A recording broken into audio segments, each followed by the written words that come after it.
समन्त चक्रवालेषु अन्तरा गच्छन्तु देवता सद्धम्मं मुनिराजस्य सुनन्तु संघमुक्तं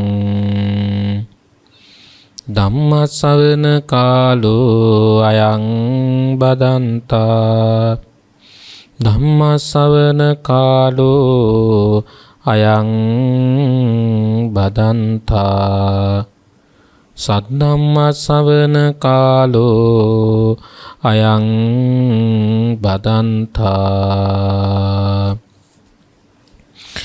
नमो तस्स भगवतो अरहतो सम्मा संबुद्दस्स नमो तस्स भगवतो अरहतो सम्मा संबुद्दस्स नमो तस्स भगवतो अरहतो सम्मा संबुद्दस्स ඒ භාග්‍යවත් වූ දස බලධාරී තථාගත සම්මා සම්බුදු බුදුරජාණන් වහන්සේට අපි හැම දිනාගෙම নমස්කාරය වේවා. සාදු සාදු සාදු. බුදුරජාණන් වහන්සේගේ සිරිමුව මඩලෙන් පුරා 45 වසක් මුළුල්ලෙහි සකල ලෝක සත්වයා වෙත වදාළ ඒ උතුම් ධර්මයටද අපි හැම දිනාගෙම নমස්කාරය වේවා. සාදු සාදු සාදු. බුදුරජාණන් වහන්සේ විසින් වදාළේ ධර්මයෙන් සැනසීමටපත් උත්තම උත්තමාවියන් වහන්සේලාටද අපි හැම දෙනාගෙම নমස්කාරය වේවා. සාදු සාදු සාදු. ප්‍රඥානාලිකාව සඳහා අනුශාසනා පවත්වන අතිගෞරවනීය නායක හාමුදුරුවන් වහන්සේලා පඬිත හාමුදුරුවන් වහන්සේලා ඇතුළු ලෝකවාසී මහා සංඝ රත්නයන් අවසරයි. පින්වත්නි, මම මේ මාසෙම මිට දින දෙකකට විතර පිටදී දේශනා කළ ධර්මකාරණා වම ඉතුරු ධර්මකාරණා ටික ඔබට පැහැදිලි කරලා දෙන්න මේ කාලය ගන්නවා. ඊට හේතුව තමයි මේ දේශනාවම පළවෙනි දේශනාව සහ දෙවෙනි දේශනාව දෙක එකට ඒකාබද්ධ කරගත්තොත් සම්පූර්ණම මේ දේශනාවක් ලෙස ඔබට ශ්‍රවණය කරන්න පුළුවන්කම තියෙනවා. මම එදා ඔබට සඳහන් කරගෙන ආවේ අලුතින් බණ අහන කෙනෙක් අද බණ අහනවා නම් බුදුරජාණන් වහන්සේ කියනවා, මහණෙනි, වනයේකට කලින් කෙනෙක් ඇතුල් වෙලා ඒ කෙනෙක් ගියපු පාරක මාර්ගයක මග සලකුණු තියෙනවා. අලුතින් ඒ වනයේට ඇතුල් වෙච්ච කෙනෙක් පෙර ගියපු කෙනා ගිය මාර්ගෙම ගමන් කරනවා කියලා. එතකොට මේ පෙර ගියපු කෙනා ගිය මාර්ගේ ගමන් කරනකොට යාට ලස්සන ඇලවේලි හම්බ වෙනවා, දියාගල් හම්බ වෙනවා, විශාල රාජ සභාවන් හම්බ වෙනවා, රජමැදුරු හම්බ වෙනවා. ඒ වගේ මහණෙනි, මමද නුඹලාට පෙර බුදුවරු ගමන් කළ මාර්ගේ ගමන් කරනවා කියනවා. පෙර බුදුරජාණන් වහන්සේලා ගමන් කරපු මාර්ගයේහි මම ගමන් කරනවා. ඒ ගමන් කරන මාර්ගයේ මට හම්බ වෙන මග සලකුණු නුඹලාට මම දේශනා කරනවා. අද දේශනා කරන්නේ ආන්ගේ මග හම්බ වෙච්ච බුදුහාමුදුරන්ට සුන්දර ධර්ම කාරණා කීපය. ඒ තමයි වාචා කම්මන්ත ආජීව කියන සීලයට වැටෙන කරුණු තුනත්, සති සමාධි කියන සමාධියට වැටෙන කාරණා දෙකක් කියන මේ කාරණා ටික තමයි ඔබට මා පැහැදිලි කරන්න උත්සාහ දරන්නේ. එතකොට ස්වාමීනි, මේ ජීවිතයේදීම නිවීම සඳහා උපකාර වෙනවද මේ කාරණාව? ඇත්තටම පින්වත්නි, නිවීම සඳහා මමයි උපකාර වෙන්නේ. මේ ජීවිතේ ගිනි ගන්න මිනිස්සු මිච්ඡා වාචාව නිසා, මිච්ඡා කම්මන්තය නිසා, මිච්ඡා ජීවය නිසා නිවෙනවා නොවේ මිනිසුන් ගිනි ගන්නවා. ලැව් ගින්නක් වගේ විශාල පෘථිවියේ ඇති රස්නෙම තැන කඩාගෙන ගිනි කන්දක් පුපුරගෙන ප්‍රදේශයේම හානියටපත් කරනවා වගේ මිනිස්සු ගිනි ගන්නවා, පිච්චෙනවා. මොකක් නිසාද? ශීලය නැති නිසා. පින්වත්නි, බුදුරජාණන් වහන්සේ දේශනා කරනවා මේ සීලය යමෙකුට පිහිටන්නේ නෙක්ඛම්මයත්, අව්‍යාපාදයත්, අවිහිංසාවත් කියන සංකල්ප පිහිටන සිතකට තමයි පින්වත්නි වාචා නැමැති සීලය පිහිටන්නේ කියලා.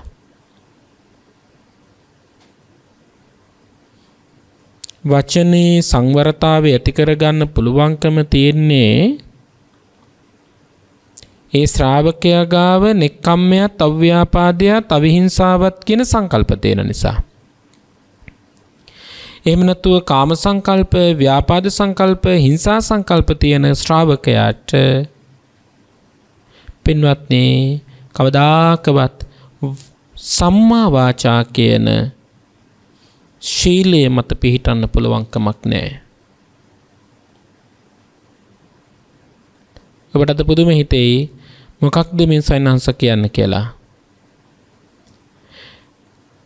යහපත් කල්පනාවක් ඇතිව කතා කරන්නේ, වචන හසුරන්නේ සම්මා වාචාව පිහිටන කෙනාටමයි.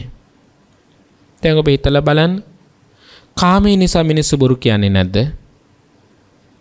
මෙතන කාමයේ කියලා කියන්නේ වස්තුකාම, ක්ලේශකාම කියන වර්ග දෙකම ගන්න පුළුවන්.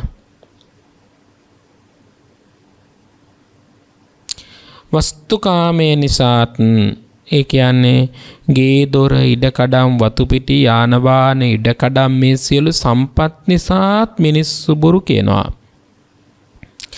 ඊර්ෂ්‍යාව, ක්‍රෝධය, වෛරය, පරිගැනීම, බද්ධ වෛරය වගේ කෙලෙස් නිසාත් මිනිස්සු බොරු කියනවා. ධම්මපදයේ හරි ලස්සන ගාථාවක එක පදයක් ඔබට කියන මුසාවාදිස්ස ජන්තුනෝ කියලා. මේ බොරු කියන කෙනාට පින්වත්නි ලෝකේ කරන්න බැරි පාපයක් නැහැ. ඒ තරම් බොරුව මිනිස්සුගේ චිත්ත සංතානය විනාශ කරලා දාන සත්පුරුෂ ලක්ෂණ වලින්.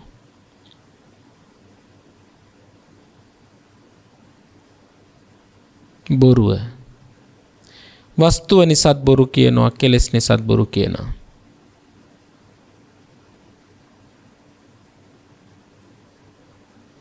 පුළුවන් තරම් සත්‍යවාදී වෙන්න. සත්‍යවාදී වෙන්න නම් කාම සංකල්ප, අව්‍යාපාද සංකල්ප, අවිහිංසා සංකල්ප, නෙක්ඛම්ම, අව්‍යාපාද, අවිහිංසා කියන මේ සංකල්ප මත ඔබේ සිත ප්‍රගුණ කරන්න ඔබට පින්වත්නි බොරු කියන්න වෙන්නේ නැහැ.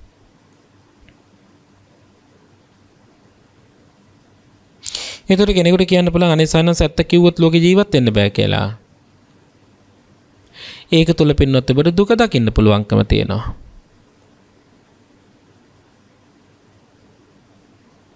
ඒක තුල ඔබට දුක දකින්න පුළුවන්කම තියෙනවා. සම්මා වාචා කියන මේ මාර්ගයේ කොටස් 4ක් බුදුරජාණන් වහන්සේ දේශනා කරනවා. සම්මා දිට්ඨිය කොටස් 4යි. දුක හට ගන්නා හේතුව, දුක නැති කරන මාර්ගය, දුක නැති කිරීම, දුක නැති කිරීමේ මාර්ගය කියන කොටස් 4ක් උගන්වනවා. සම්මා සංකල්පයේ කොටස් 3ක් උගන්වනවා. සම්මා වාචාවේ කොටස් 4ක් උගන්වනවා. එන සම්මා වාචාවේ අනු කොටස තමයි පින්වත්නි පිසුනා වාචා. පිසුනා වාචා කියලා කියන්නේ කේලාම් කියනවා.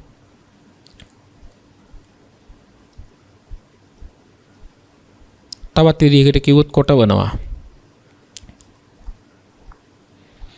තවත් වචනකින් කිව්වොත් එහෙම සත්පුරුෂව ඉන්නේ දෙගොල්ලක් අතර අසමගිය ඇති කරනවා. බලන්නකො මේ ජීවිතේටම නිවීම සඳහා උපකාර වෙනවනේ සීලය. පුජ්‍යලයන් අතර ජීවත් වෙනකොට ඒ පිරිස අතර වෛරය, අසමගිය ඇති වෙන විදිහට කේලාම් කියනවා.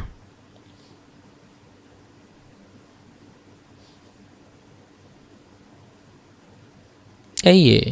එක්ක කාමය නිසා, එක්ක ව්‍යාපාදය නිසා, එක්ක හිංසාව නිසා.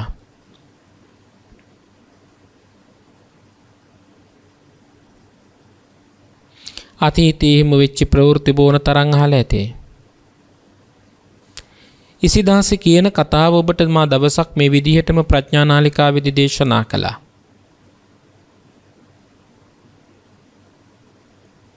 ඉසිදාසේ තෙරණිය අවසානයේදී කියනවා තමන් ඒ අත්විඳපු දුකට වේදනාවට හේතුව මොකක්ද කියලා රහත් භාවයට පත් වෙලා.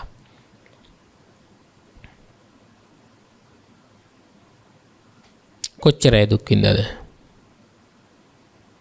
හරි ලස්සන කාන්තාවක් ලොකු ධනයක් තිබුණු දුවෙක් අම්මගේ තාත්තගේ ආශිර්වාදයත් එක්ක ධනපති මහත්මයෙක් එක්ක විවාහ ජීවිතයට ගිහිල්ලා අවසානට මොකද වුනේ?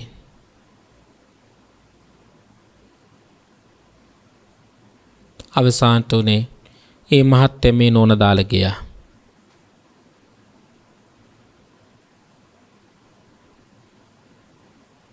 මේ නෝන තනියම ඉන්නවා. කවුද? ඉසිදාසේ. අච්චර ධනයක් නැති අඩක් ධනෙ තියෙන කෙනෙකුට විවාහ කරලා දෙනවා. එයත් එක්ක ටික කාලයක් ඉන්නකොට කියනවා මේ ගෑනුන්දත් එක්ක ඉන්න බෑ කියලා. එයත් මේ ගෑනුන්ද දාලා යනවා. ටින් කැබැල්ලක් අතේ තියාගෙන බෙලෙක් පිඟානක් අතේ තියාගෙන පාරේ හිඟන්නෙක් විදිහට ඇවිද ගියපු හිඟන්නෙකුට විවාහ කරලා දෙනවා. හිඟන්නට හරියම ආදරෙන් ඉසිදාසේ සලකනවා.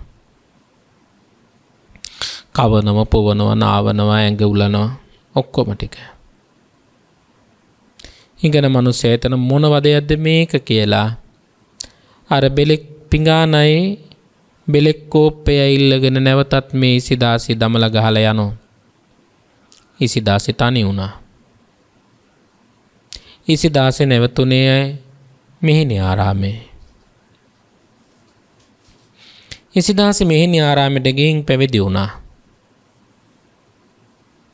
අහනවා මොකෑ උඹට උනේ?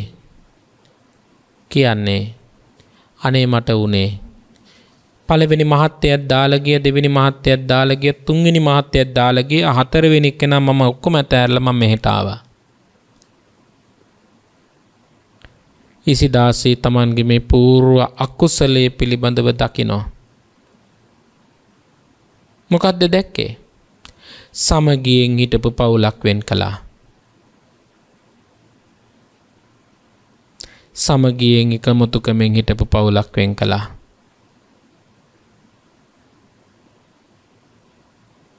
එනම් බලන්න පින්වත්නි මේ ජීවිතේ නිවීම තියෙන්නේ කොතනද කියලා.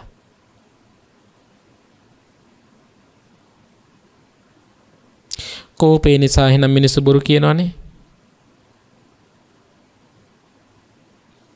පිසුණු වචන කියනවා. කාමේ නිසා පිසුණු වචන කියනවා.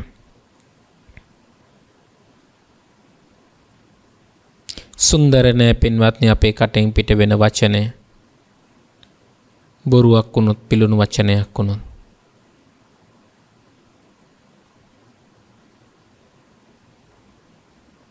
නිවීම තියෙන්නේ තමන් ආරක්ෂා කරගන්න සීලයත් එක්ක. තවත් පිරිසක් අතර වෛරයක් ඇති කරන්න පුළුවන්, අසමගිය ඇති කරන්න පුළුවන්. පුදුමයි පින්වත්නි මේ කේලම. පාසල් දරුවනුත් ඉන්නවා. අඟුලිමාල හාමුදුරුවන්ගේ කතාවේ මූලික අවධියට ඔබ ගිහින් බලන්න. දක්ෂව ඉගෙනගත්ත ගෝලයට ගුරුවරයාගේ සිත ඇතුලේ ඇති කලේ මොකක්ද කේලම් කියලානේ.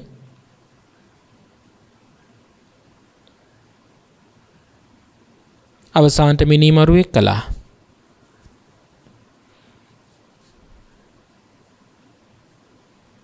භාග්‍යවතුන් වහන්සේ වැඩෙනව හිටියනම් මවත් ඝාතනය කරනවා. ඒ නිසා පරණ කාලේ පුංචි කියමනක් තියෙනවනේ. දත් 32ක් මැද්දේ තනි වෙච්ච දීව හසුරුවනකොට 30 දෙවතාවක් ගැන හිතලා හසුරුවන්න ඕන කියලා.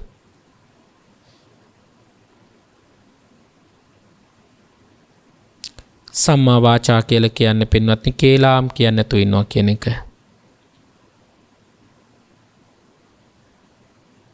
එක්ක පවුලකට, එක්ක පන්සලකට, එක්ක ආයතනයකට තමන්ගේ වචන වැරදි විදියට හැසිරුවොත් ඒ සියල්ලම නැති වෙලා යන්න පුළුවන්.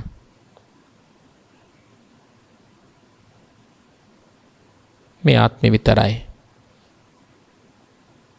සසර ඔබ හිතන්න නම් එපා ඔබ අතින් එහෙම අකුසලයක් වුණොත් ඔබට සුගතියේ ద్వාරේ විවෘත වෙලා තියෙයි කියලා. ඔබව බේරගන්න කිසිම කෙනෙක් නැහැ. ඔබ දන්නවනේ කර්මයේ තියෙන විපාක මොනවද කියලා. ඔබ ජීවිතයේ දවසක විවාහ ජීවිතයකටපත් වුණොත් මනුස්ස ජීවිතේ ඔබට හරියට විවාහ ජීවිතේ ගෙවන්න හම්බ වෙන්නේ නැහැ. පිරිසක් ඉස්සරහට ගියොත් ඔබ කිසිම කෙනෙක් පිළිගන්නේ නැහැ. ඔබට මේ බණපදය ඇහෙනකොටත් එක්ක ඔබ මේ ගෲප වාහිනියේ channel එකත් මාරු කරයි. ඒ තරම් ඔබ ද්වේෂයට බැඳුනොත්. ඔබ කේලාම් කියලා ඔබ බොරු කියලා ඔබ වපුර ගන්නේ ඔබටමයි. ඔබ කේලාම් කියලා තව කෙනෙකුට වපුරලා දෙන්නේ නැහැ. ඔබ බොරු කියලා තව කෙනෙකුට වපුරලා දෙන්නේ නැහැ. කේලාම් කීමෙන් වපුරන දේ, බොරු කීමෙන් වපුරන දේ දවසක ඔබට ඒ ඵල ඔබටමයි නෙලන්න වෙන්නේ. ඒ නෙලනකොට ඔබ ආදරය කරපු කෙනෙක් ඔබව දාලා යන්න පුළුවන්. ඔබව බලාගත්ත කෙනෙක් ඔබව දාලා යන්න පුළුවන්. තනි වෙච්ච කෙනෙක් ඔබටපත් වෙන්න පුළුවන්. ඊළඟට කියන වචනේ තමයි පින්වත්නි පරුසා වාචා. දැන් මේ සම්මා වාචා කියන එක සම්මා සංකල්පේ නිසාමයි පින්වත්නි සම්මා වාචා ඇති වෙන්නේ. සම්මා සංකල්පයක් කැඩුනොත් මිච්ඡා සංකල්පයක් ඇති කෙනා තමයි පින්වත්නි පරුසා වාචා පරුස වචන කියන්නේ. සිත් රිදවෙන නපුරු රළු වචන කියන්නේ සම්මා සංකල්පනාවක් නැති කෙනා. සිත් රිදවන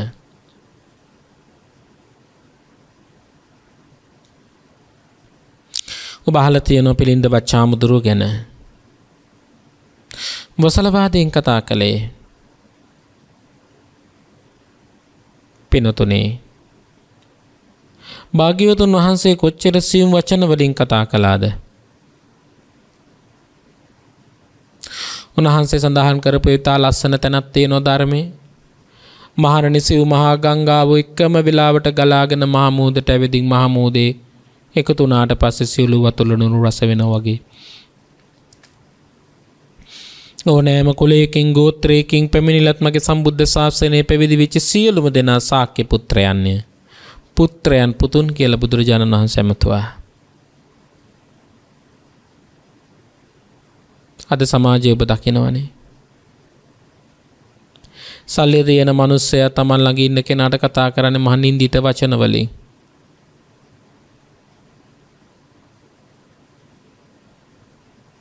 මොකටද මේ? එයාගේ මාන්නය එයා ලෝකෙට පෙන්වන්න.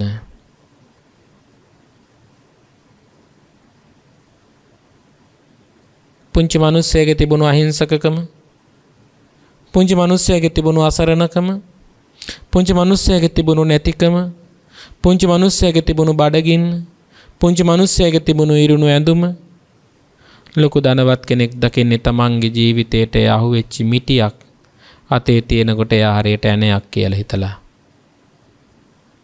වචනෙන් පොඩි කරනවා. තමන්ගේ දරුව බලා ගන්න කෙනාට වෙන්න පුළුවන්. තමන්ගේ ගෙදර උයන කෙනා වෙන්න පුළුවන්. තමන්ගේ වත්ත පිටිය සුද්ධ කරන කෙනා වෙන්න පුළුවන්.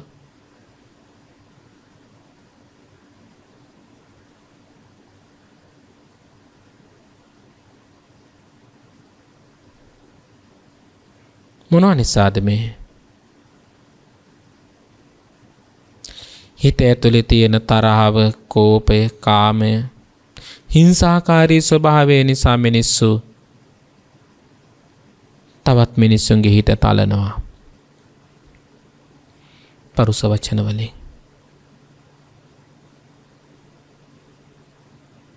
කොහාටද ගෙනියන්නේ කියලා ඔබ ඔබෙන් අහලා බලන්න. සංසාරේ උපදිනකොට පින්වත්නි කටගඳ ගහනවා. ලස්සනට දත් ටික පිහිටන්නේ නැතුව එක උඩ දත් පිහිටනවා. මේ කවුරුත් කරපු දෙයක් නෙමෙයි, Taman සංසාරේ කරපු දෙයක්.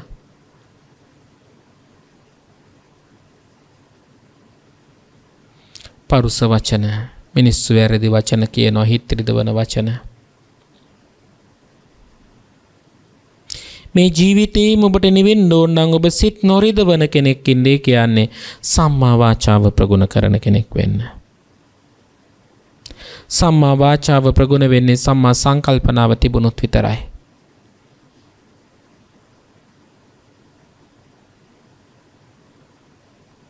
සත්ත්ව ලෝකේ ඉන්න සත්තුන්ගේ නම් කියන්නේ මිනිස්සු එක්ක තරහව නිසා, කෝපය නිසා, කාමය නිසා, නැත්නම් හිංසාකාරී ස්වභාවය නිසා. සිත රිදවන වචන කියන්න එපා. හැමෝටම මෛත්‍රියෙන්, කරුණාවෙන්, දයාවෙන් වචන හසුරවන්න. මා ඔබට එක ශාස්ත්‍රයක් කියන්න.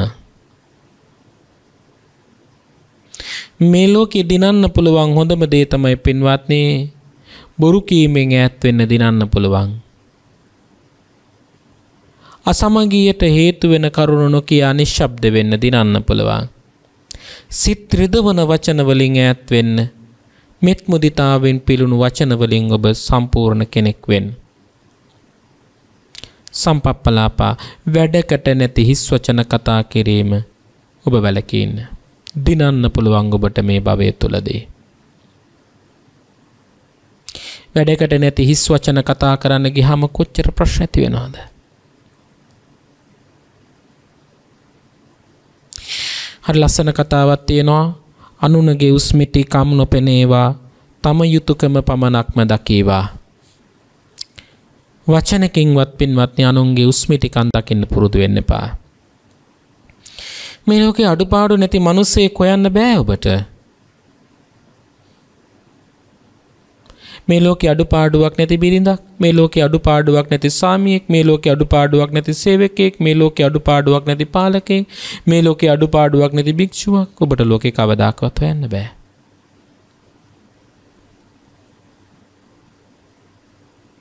එහෙම අඩුපාඩුවක් නැති කෙනෙක් හොයන්න උත්සාහ දරනවා කියන්නේ ඔබ අඩුපාඩුවක් ඇතිවනේ.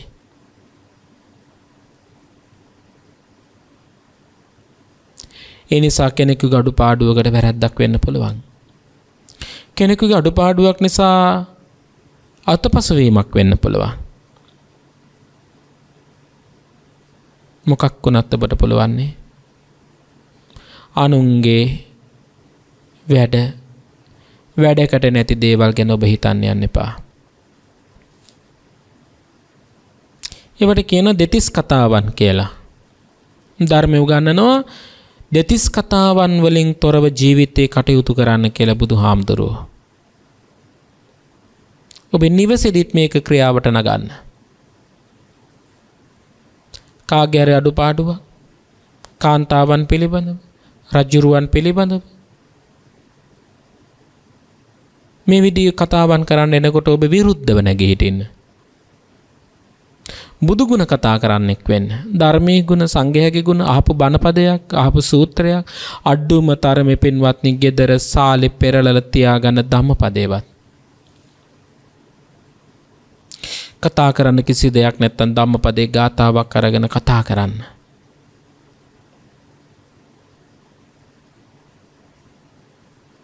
අපේ මානසිකත්වයේ ස්වභාවයක් තමයි පින්වත්නි මනෝවිද්‍යාවේ උගන්වනවා. එක වචනයක් වැටුනහම ඇති වචන ගොඩක් ගලාගෙන එනවා.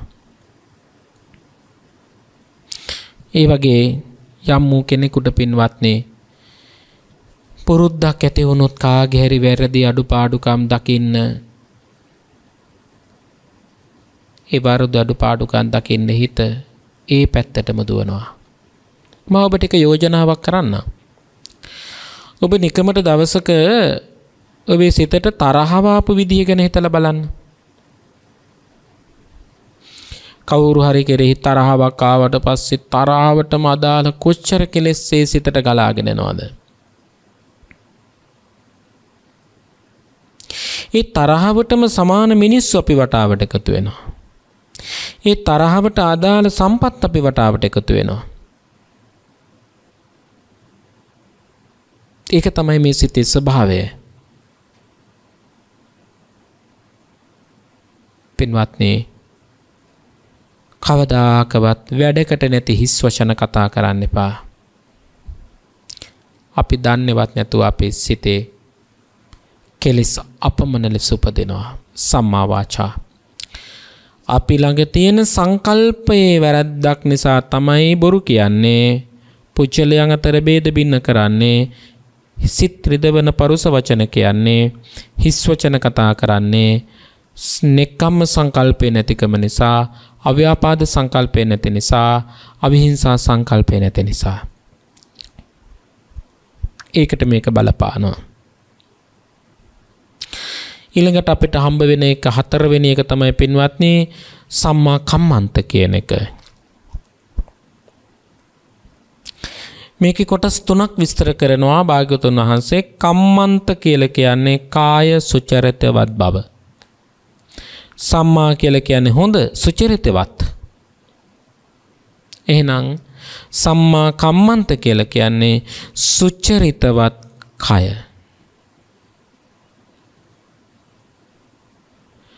එතකොට සුචරිතවත් කයේ තියෙන ස්වභාවය තමයි තමන්ට අයහපතක් කරන්නෙත් නෑ, අන් අයට අයහපතක් කරන්නෙත් නෑ.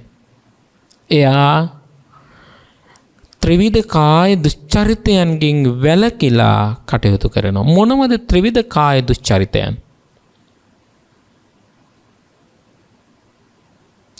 තමන්ට අයහපතක් කරන්නෙත් නෑ, අනුන්ට අයහපතක් කරන්නෙත් නෑ.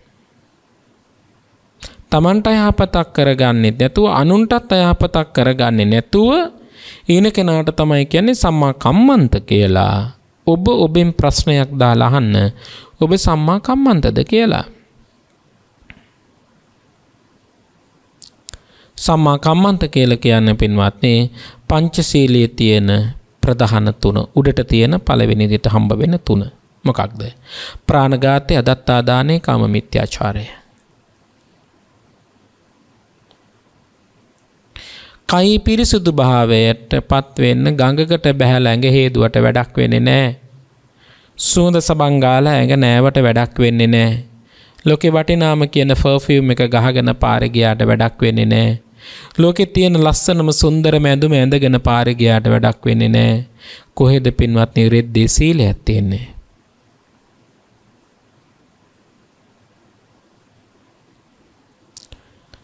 කය සුචරිතවත් කරන්න නම්, කය පිරිසුදු කරගන්න නම්, ලෙඩ ඇඳ ඉන්න කෙනාගේත් කය පිරිසුදු කරගන්න පුළුවන්.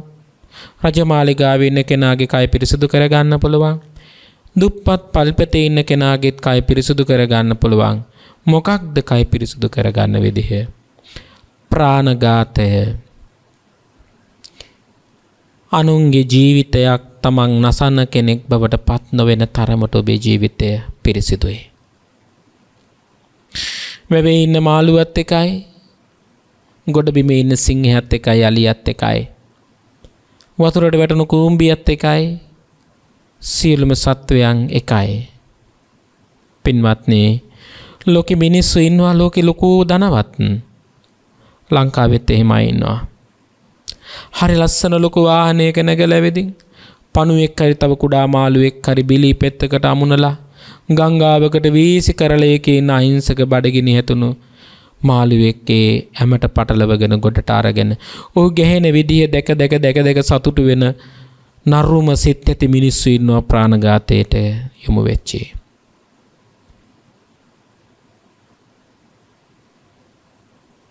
කොහෙද පින්වත් එහෙම හිතක් මිනිහෙකුට හදාගන්න පුළුවන්නේ?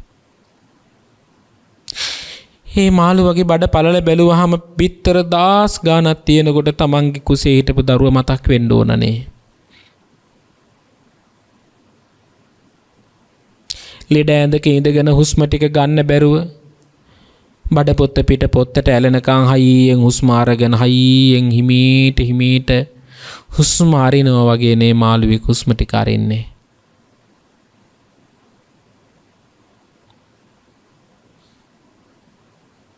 එයාගේ කොරපොතු ටික ලෙලි ගහලා සුද්ධ කරලා හම ගහලා මස් ටික කපලා පිඟානට දාගෙන ඒත් මස් ටික ගැහෙද්දිත් මිනිස්සු ඒක වතුරේ ගල්වගෙන කන මිනිස්සු ඉන්නවා.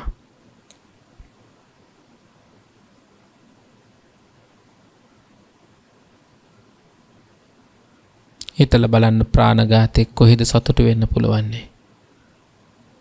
තවත් සත්වයක් පණ අදින දිහා බලාගෙන සතුටු වෙන්න පුළුවන් වෙයිද?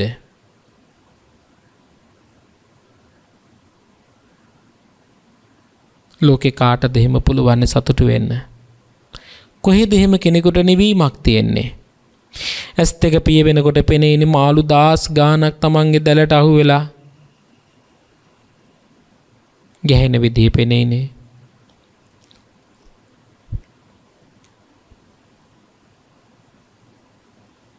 මුව රැළක ඉන්න මුව පොව්වෙකුට වෙඩි තිබ්බත්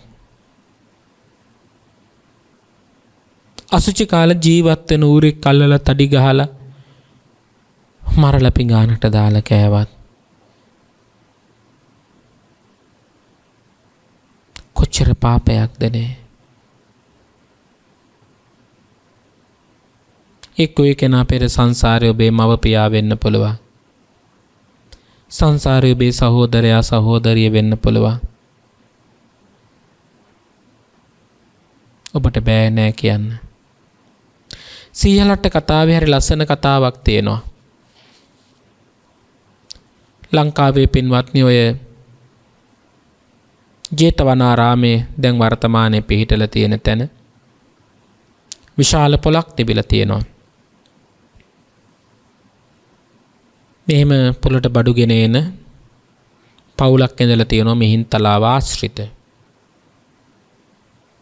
හේනේ වගා කරගන්න දෙයක් කරත්තවල පටලගෙන මේ පොළට ගෙනල්ලා විකුණන අතරමැදේදී තමන්ගේ අයියට හම්බෙන එක සායනහන්සේ කෙනෙක්. උන්වහන්සේගේ මේ දැමුණු ඉරියව් දිහා දැක්කහම සිත පැහැදිලා පැවිදි වෙන්න හිතිලා උන්වහන්සේත් එක්ක පන්සලට ගිහින් පැවිදි වෙනවා. ගෙදර ඉතුරු වෙනවා අම්මයි නංගි මල්ලි තාත්තයි. තාත්තගේ වැඩේම පින්වත්නි මේ හේනට ලොබ බඳින එක. තාත්තා උදේ නැගිට ගමම්ම කරන්නේ උදැල්ල කරේ තියාගෙන කැත්ත කරේ තියාගෙන පොරව කරේ තියාගෙන හේනට යන එක. හේන සුද්ධ කරනවා. එමදිවට ඌරන්ට මදු අටවනවා. එහෙම කර කර හිටියා.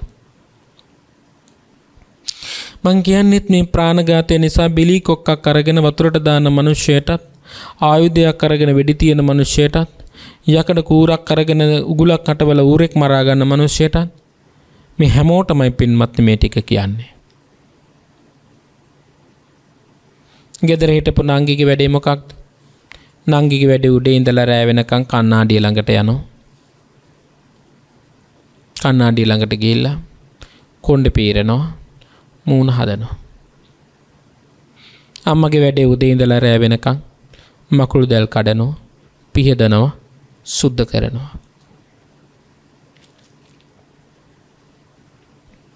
එහෙම ඉන්න අතරතුරේදී පින්වත්නි තාත්තා මැරුණා. තාත්තගේ වැඩේම ඌරන්ට දැල් දාන එක, ඌරන්ට මදු අටවන එක. ආම් බලන්න පින්වත්නි තාත්තා ගිහිලි පුදුන ඌරෙක් වෙලා. තාත්තේ පුදුනේ ඌරෙක් වෙලා. නංගි පුදු නංගිත් මැරුණා. නංගි මැරලා ගිහිලි පුදුනා කැටකිරිල්ලයක් වෙලා. අම්මා ගිහිල්ලා මැරිලා ඉපදුනා සර්ප දෙනක් වෙලා. තාත්තා ඌරෙක් වුණා. නංගි කිරිල්ලියක් වුණා. අම්මා සර්පෙක් වුණා. ලොකු අයියා පැවිදි වුණා. කුඩා මලයා ගෙදර. තාත්තගේ අර වගකීම් තමන්ගේ පුතාට එනකොට තාත්තා දැල් අටවපු එකකම ඌරෙක් ගැට ගැහිලා හිටියා. ඌරත් අඩි ගහලා කකුල් දෙකට මද්දක් දාගෙන වෙල මැද්දෙන් බිම දිගේ ඇදගෙන එනවා ගෙදරට එනකම්.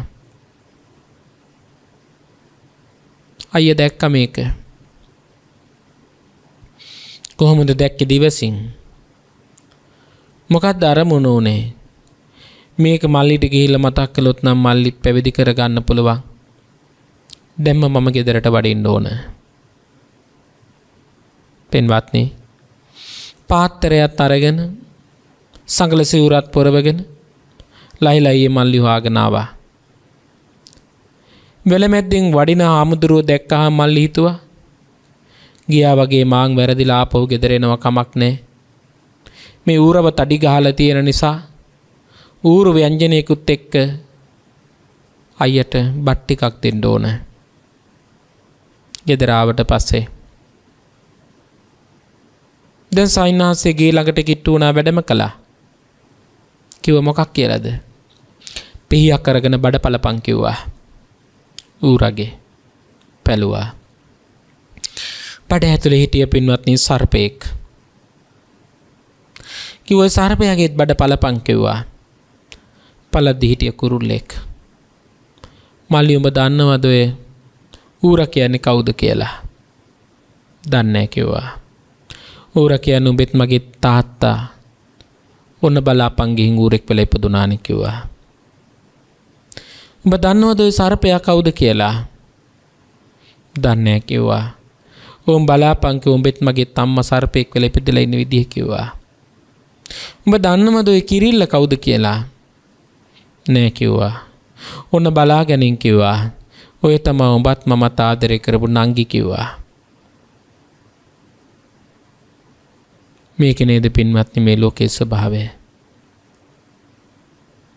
ඔබේ මව වෙන්න පුළුවන්, ඔබේ පියා වෙන්න පුළුවන්, ඔය බිලි කොක්කට අහු වෙන්නේ.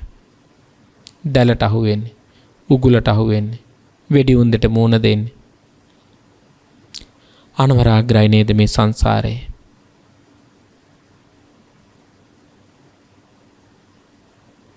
පින්වත්නි, කාමයට අහු වෙච්ච කෙනා, රසයට ගිජු වෙච්ච කෙනා කොච්චර පව් කරනවද?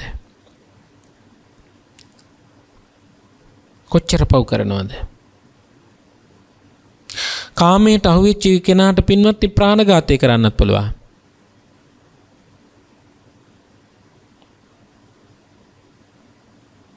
ඔයත් අහලා තියෙනවා මැණික් උපදමන්නගේ ගෙදරක හිටපු 30 හාමුදුරුවන්ට වෙච්ච කතාව.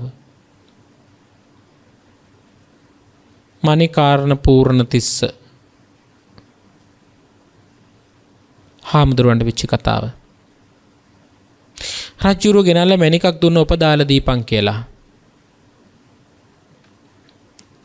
මේ මිනිස්සයා කලේ මස් කෑල්ලක් ගෙනල්ලා ලේ වැක්කිරෙන මස් කෑල්ල කප ඉන්නකොට තමයි රජුරු මේක එවල තිබුණේ. ලේ තවරුණු අතෙන් අරන් ගිහින් මේ මැණික පෙට්ටිය දාලා තිබ්බා.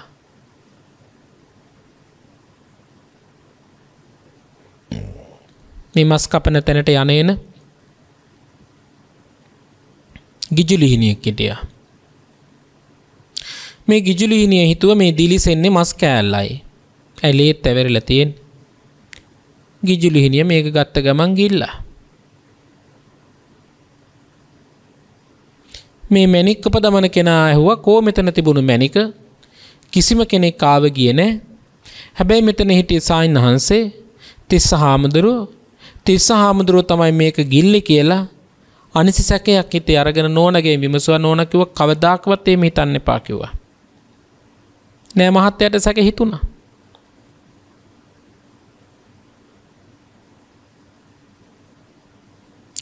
ඔළුවට ලණුවක් දාලා පින්වත්නි ඇද්දා. කන් දෙකෙන් නාස් දෙකෙන් ලී විද්දා. අර ගිජුලිහිණිය ඇවිල්ලා ලේ බොන්න පටන් ගත්ත අර සායින්හන්සේගේ. ගිජුලිහිණියට ගහපු ගමන් පින්වත්නි බීට්ටි වැදිලා මැරුණා. තිස්ස සායින්හන්සේ අහනවා මේ මහත්මයා අර පක්ෂියව කුරුල්ලව මැරුණද කියලා. "ඔව් මැරුණා" කිව්වා. "උඹත් මරන්නේ ඕන් ওই විදිහට කියලා දැනගනින්" කිව්වා. බඩපළල බලන්න කිව්වා. බඩපළල බලද්දි මැණික කුරුල්ලගේ බඩේ.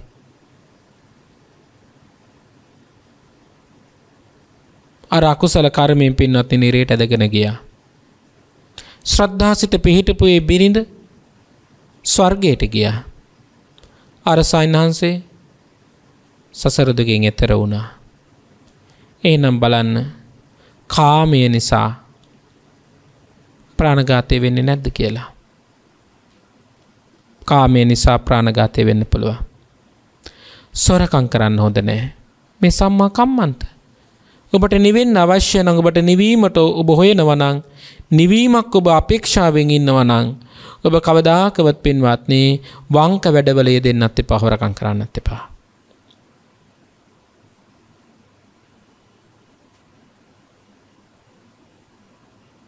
මේක පුදුම සහගත කීමන බුදුහාමුදුරුවන්ගේ.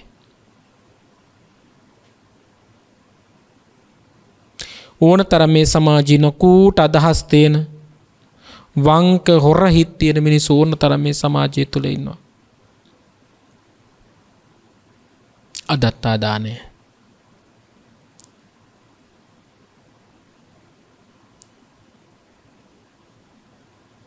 පොඩි දේත් එකයි පින්වත්නි ලොකු දේත් එකයි.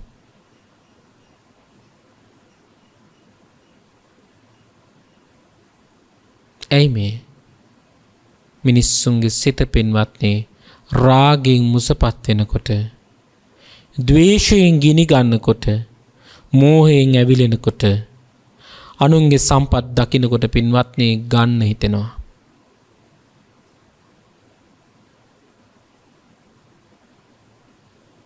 වංක වැඩවලට ඔබ බැඳෙන්න එපා. ප්‍රාණඝාතය කියලා කියන්නේ උපසම්පදා භික්ෂුවක උපසම්පදා ශීලයේ සම්පූර්ණයෙන් බිඳෙන එක. සොරකම් කිරීම කියලා කියන්නේ උපසම්පදා භික්ෂුවක උපසම්පදා ශීලයේ සම්පූර්ණයෙන් බිඳෙන එක. කාමයේ වරදව ඇසිරීම කියලා කියන්නේ පින්වත්නි උපසම්පදා භික්ෂුවක උපසම්පදා ශීලයේ බිඳෙන එක. ඔය තුනමයි තියෙන්නේ සම්මා කම්මන්තවලට. එහෙනම් ක්‍රියාවෙන් තමන්ගේ සම්පූර්ණ පැවිදි ජීවිතයේ මහිම වෙන්න පුළුවන්ද බැරිද? පුළුවන්. කාම මිත්‍යාචාරයේ කාමයේහි නොසිලස හැසිරෙනවා, වරදව හැසිරෙනවා. බලන්න එතකොට පින්වත්නි කයේ පිරිසුදු භාවය ඇති කරගන්න නම් ගඟකට බැහැලා මූදකට බැහැලා සුවඳ වූ සබන් ගල්වලා සුවඳ වෙච්ච ආලේපන ද්‍රව්‍ය ගවග දාගෙන මූණෙම තියෙන ඔක්කොම ලෝම ගස් ටික ගලවලා මෙහෙම කරලා පින්වත්නි කය පිරිසුදු කරගන්න බෑ. ඒ ඔක්කොම ආටෝපයන් විතරයි. ඒක තුල කොහෙද තියෙන නිවීමක්? ලස්සන සුදු ඇඳුමක් ඇඳලා ලොකුවට උතුරු සළුව දාගෙන නාගුණ වැල කරේ පන්නගෙන ගියාට වැඩක් වෙන්නේ නැහැ. හිත ඇතුලේ තියෙන්නේ තවත් සතෙකුගේ ජීවිතයක් උදුර ගන්න නම්, තවත් කෙනෙකුගේ සම්පතක් කඩා බිඳ ගන්න නම්, කාමී වරදව ඇසිරෙන සිටවිල්ලක් නම් කොහෙද පින්වත් එතන තියෙන කය සුචරිතවත්කම? කය සුචරිතවත්කම නැති කෙනාට කොහෙද තියෙන නිවීමක්? කොහෙද තියෙන සැනසීමක්? ඇස් දෙක පියාගෙන බණක් භාවනාවක් කරන්න ගියන් පස්සේ වක්කඩ කැඩුව වගේ ගලාගෙන එන්නේ තමන් කරපු ප්‍රාණඝාතය නම් කොහෙද තියෙන නිවීමක්? සක්මන් භාවනාව කරන්න යනකොට වැලිකට දකින සෑම වාරයක් වලාවක් මොහොතක් පාසාම තමන්ට පෙනෙන්නේ තමන් අන්සතු දේ ගත්ත කෙනෙක් නම් කොහෙද පින්වත් එතන සැනසීමක්? අප මොහොතකට හිතලා බලන්න.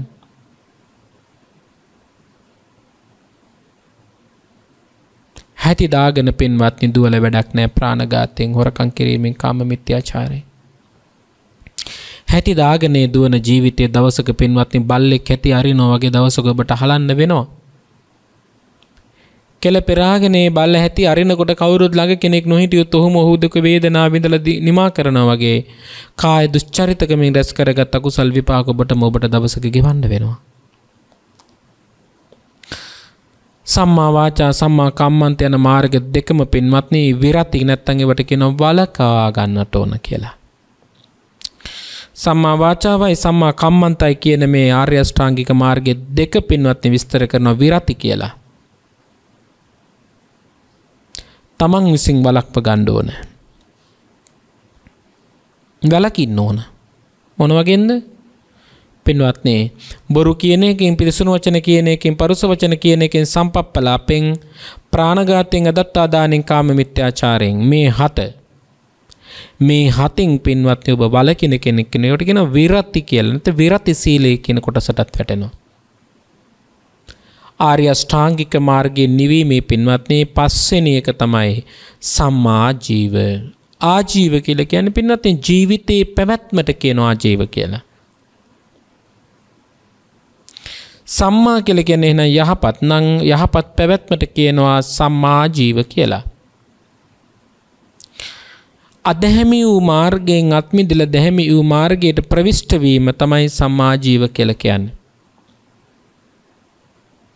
මොනවද මේ මාර්ගය, මොනවද මේ මාර්ගය, මොනවද මේ ආජීවය පැවැත්ම? පින්වත්නි මිනිස්සු ලෝකේ ඕන තරම් ධනය හම්බ කරන්න ආයුධ වෙළඳාම් කරනවා.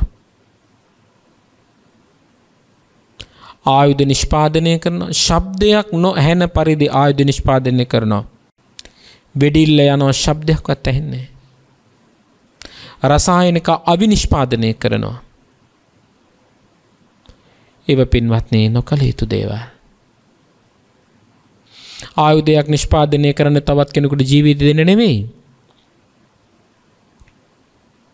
බඳින කඳක් හැදුවත් එකයි, බිලී පෙත්තක් හැදුවත් එකයි, බිලී කොක්කක් හැදුවත් එකයි, බිලී භාණ්ඩ ලීයක් හැදුවත් එකයි, නූලක් හැදුවත් එකයි. අරමුණ පින්වත්නි ආයුධයක් නම් ඒක තුළ වෙන්නේ ප්‍රාණඝාතයක් නම් ආන්ගේ ආයුධ වෙළඳාම නිවැරදි ජීවි පැවැත්මකට පින්වත් උපකාරයක් වෙන එකක් නෙවෙයි.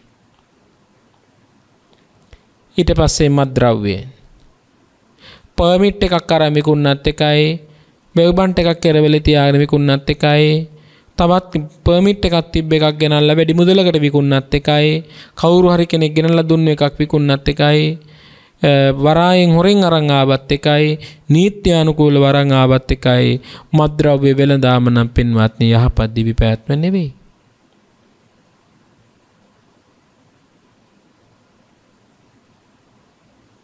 ඇයි මේ? තමන්ගේ ජීවිතේ නිවීම සඳහා උපකාරයක් වෙන්නේ නැහැ. මත්ද්‍රව්‍ය වෙළඳාම, විෂ වෙළඳාම, තවත් සත්වයෙක් ඝාතනය කරන යම් විෂ වර්ගයක්. ආන්ගේ විෂ දේවල් හදුවොත්, නිෂ්පාදනය කළොත්, වෙළඳාමක් කළොත් ඒක නෙවෙයි පින්වත්නි දිවි පැවැත්ම. හැබැයි ලොකුවට සල්ලි හම්බ වෙන්න පුළුවන්. ලෝකයේ ආයුධ නිෂ්පාදනය කරට වල මිනිස්සු ලෝකේ ධනවත් මිනිස්සු වෙන්න පුළුවන්. අරක්කු හදලා තබෑරුම් පොළවල් දාගෙන විකුණන මිනිස්සු ලෝකේ ධනවත් මිනිස්සු වෙන්න පුළුවන්. විස වෙළඳාම් කරන මිනිස්සු ලෝකේ ලොකු ධනවත් මිනිස්සු වෙන්න පුළුවන්. නමුත් පින්වත්නි ඒක නෙමෙයි ජීවිතේ නිවීම පිණිස පවතින පැවැත්ම. මස් පිණිස සතුන් හදනවා. කුකුල්ලු හැදුවත් එකයි, මාළු හැදුවත් එකයි, ගැඩවිල්ලු හැදුවත් එකයි, සත්තු සර්පය හැදුවත් එකයි. කොටස රටවල් තියෙනවනේ පින්වත්නි සත්තු සර්පයි පවා ආහාරයට ගන්න. ඒ අරමුණු කරගෙන කෙනෙක් සත්තු හදලා අලෙවි කරොත් විකුණනොත් පින්වත්නි යාටත් වෙන්නේ මස් වෙළඳාමමයි. බෙත්තර කඩුව බිඳගෙන ආපු මේ කුකුලව කූඩු කරලා කෑම දීලා ඉන්ජෙක්ෂන් විදලා හිර කරලා හදලා ලොරිය ඇවිල්ලා නවත්තද්දි පින්වත්නි පැටව 10-15 දෙනෙක් එක ගොඩට ගොඩ ගහලා ඒක ලොරි එක පටවල යවලා මම නම් මරන්නේ නෑ, මං හදලා වික්ක විතරයි. හැබැයි හදපු හැම වෙලාවකදීම වතුර දුන්න හැම වෙලාවකදීම හිතුවේ මෙයාගේ බර වැඩි වෙන්න ඕන කියලා. බර වැඩි උනේ තමන්ගේ දරුවා ලස්සන කරගන්න බර වැඩි කරන එකක්ද? නෑ. මසට ගන්න කිලෝ ගණන් වලට දෙන්න ඕන නිසා පින්නත්නි මසට සත්තු හදනවා.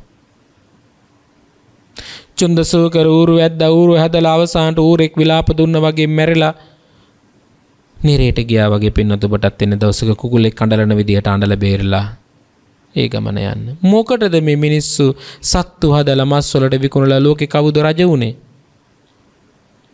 ඔබ සත්ත්ව ඝාතනය කරලා හම්බ කරලා බැංකුවකට සල්ලි ටිකක් දාලා A4 කොලයක් තරම් කොලයක් ඔබේ කොට්ටේ ඇස්සේ තියාගෙන ඔබට මිලියනයක් තියනවා කියලා කිව්වට වැඩක් තියනවද? මේ මිලියනයට හම්බ වෙන සොච්චම් පොලි මුදලෙන් ඔබ ජීවත් වෙනවා නම් මිලියනයක් හම්බ කරන්න ඔබ සත්තු මරපු ප්‍රාණඝාතය බරන් යනවනේ. බැංකුවේ හිටපු මහත්තයට ඒක පවපයක් වෙන්නේ නැහැ. ඒ මුදල් කොලේ ලියලා නැහනේ. එළුව මරලා අරන් තියෙන්නේ, හරක් මරලා අරන් තියෙන්නේ, කුකුල්ලු මරලා අරන් තියෙන්නේ කියලා එයාට ඒක ලියලා නැහැ. හැබැයි A4 කොලේ ඔබ දකිනකොට ෆික්ස් ඩිපොසිට් එකේ කොලේ ඔබ දකිනකොට ඔබ දන්නවනේ සත්තු මරලා හම්බ කරගත්ත සල්ලි වලින් ගත්ත වාහනයක් මට තියෙනවා. සත්තු මරලා හම්බ කරගත්ත සල්ලි වලින් දාගත්ත මට ෆික්ස් ඩිපොසිට් එකක් තියෙනවා. පින්වත්නි, එන්නේ මාසයකට රුපියල් 20000ක් නම් ඔබ 20000කට සරලන විදිහට ධාර්මිකව ජීවත් වුණා නම් මොකද වෙන්නේ?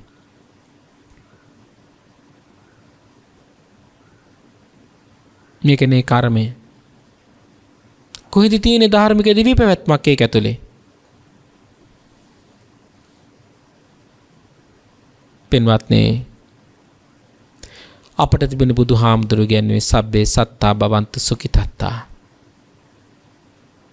සියලු සත්වයේ සුවපත්ත්වෝ වෙත්වා යන ආශිර්වාදය ප්‍රාර්ථනාව උගන්වපු දහමක් ඔබට මට ලැබිලා තියෙනවනේ. එච්චර වෙච්ච අපි මොකටද පින්වත්නි තවත් කෙනෙකුගේ සත්ත්ව ජීවිතයක් හානිකට කරන්නේ?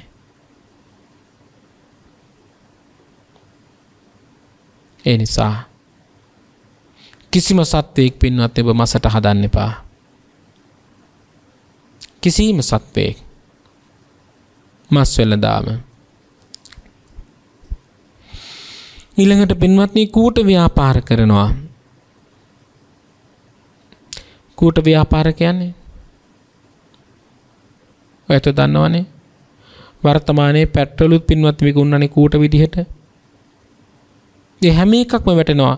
කුලා කූට, මාන කූට, කංශ කූට කියන බුදුහාමුදුරුවන්ගේ ධර්මයට අනුව වැරදි ව්‍යාපාරවලට. මොකටද පින්වත්නි මේ කොහේ ගෙනියන්නද?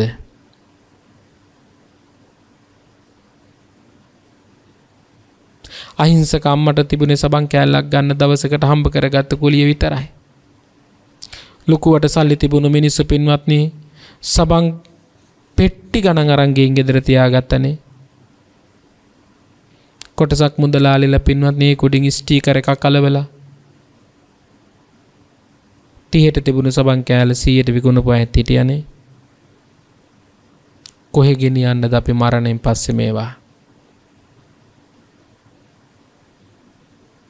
නිෂ්පාදනය කරන රටවල් වල ගණන් යනකොට පින්වත්නි ගෙනල්ලා විකිනෙන්නේ නැතුව තිබිච්ච බඩු ටිකට ගියපු ගණන් වැත් හිතලා බලන්න. අග්ගඤ්ඤ සූත්‍රයේ කියපු කාරණාව ජීවමානව පෙනුනනේ. මේ රස පොළවට දිව ගාලා මිනිස්සු බලද්දී රස පොළව ස්පර්ශ කිරීමත් එක්ක අර මිනිස්සු කොටු කරගෙන මේක මගේ කියලා වෙන් කරගත්තා වගේ. එක ගෙදර මිනිස්සු ගෑස් සිලින්ඩර් 3-4 අරගෙන ගෑස් අරන් ආවා. සබන් කෑලි 5ක් මාසෙට ගාපු මිනිස්සු සබන් කෑලි 50ක් 60ක් ගෙදර ගොඩ ගහගත්තා. ගණන් යනවා කියන්න මිනිස්සු බඩු ගොඩ ගහගත්තා. කඩවල වල හිටපු කළු මුදලාලිලා කළු කඩ මුදලාලිලා වැඩි මිලට බඩු විකුණා. මේව කොහෙද පින්වත්නි යහපත් දිවි පැවැත්මක් වෙන්නේ?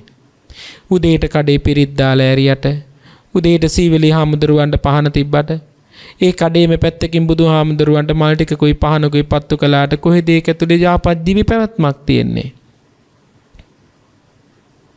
ඔබට බවංක හිතලා බලන්න.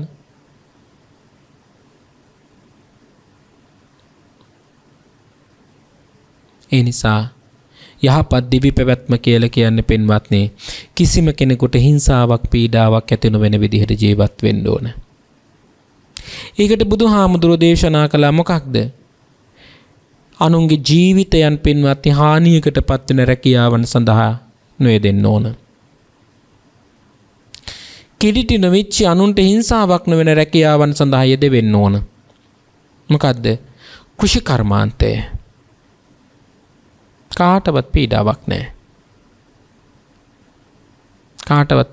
නැහැ. ඊළඟට වෙළඳාම. නිවැරදි වෙළඳාම බුදුදහම ඉගෙනුවා. දේශනා කළා, අනුමත කළා. ධාර්මික වෙළඳාමකට පුහුරු වෙන්න ඕන.